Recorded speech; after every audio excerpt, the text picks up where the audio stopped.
দেশজুড়ে স্বাভাবিক দিন যাপনের মাঝেই আচমকা বদলে গেল টেলিভিশন পর্দা। সব অনুষ্ঠান থামিয়ে ভেসে উঠল সেনা সদস্যদের কঠোর মুখচ্ছবি। মুহূর্তে স্তব্ধ হয়ে যায় দর্শকরা, যেন কোনো থ্রিলার সিনেমার চূড়ান্ত দৃশ্য। ঠিক তেমন নাটকীয় ভঙ্গিতেই সেনাবাহিনী জানিয়ে দিল রাষ্ট্রীয় দায়িত্ব গ্রহণের ঘোষণা। কয়েক সেকেন্ডের মধ্যেই উত্তাল হয়ে ওঠে দেশের রাজনৈতিক অঙ্গন। তবে বেশিক্ষণ থাকেনি সেই আলোড়ন। সেনাবাহিনীর ঘোষণার পর সরকার উৎখাতের চেষ্টা নস্যাৎ করা হয়েছে বলে জানিয়েছে স্বরাষ্ট্রমন্ত্রী আলাসানে সাইদো। কোন দেশে ঘটেছে এমন নাটকীয় ঘটনা?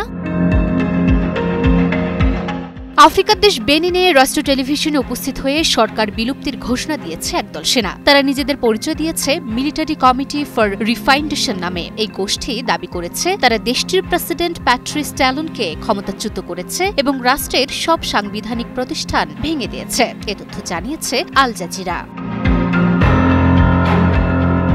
ভিডিওতে দেখা যায় কমপক্ষে ৮ জন সৈন্য, যাদের কয়েকজন হেলমেট পরা ছিলেন, রাষ্ট্র টেলিভিশনে হাজির হয়ে ঘোষণা দেন কর্নেল টিগ্রি পাসকালের নেতৃত্বাধীন একটি সামরিক কমিটি ক্ষমতা গ্রহণ করেছে এবং দেশের সব জাতীয় প্রতিষ্ঠান বিলুপ্ত করা হয়েছে। পাশাপাশি সংবিধান স্থগিত এবং আকাশ, স্থলপথ ও সমুদ্র বন্দর বন্ধ করে দেওয়ার ঘোষণা দিয়েছে সৈন্যদের ওই দলটি। সৈন্যদের একজন বিবৃতি পাঠ করতে গিয়ে বলেন, সেনাবাহিনী বেনিনের জনগণকে সত্যিকার অর্থে একটি নতুন যুগের আশা দেওয়ার বিষয়ে দৃঢ় প্রতিজ্ঞ, যেখানে ভ্রাতৃত্ব, ন্যায় বিচার এবং কাজের মূল্যবোধ প্রতিষ্ঠিত হবে।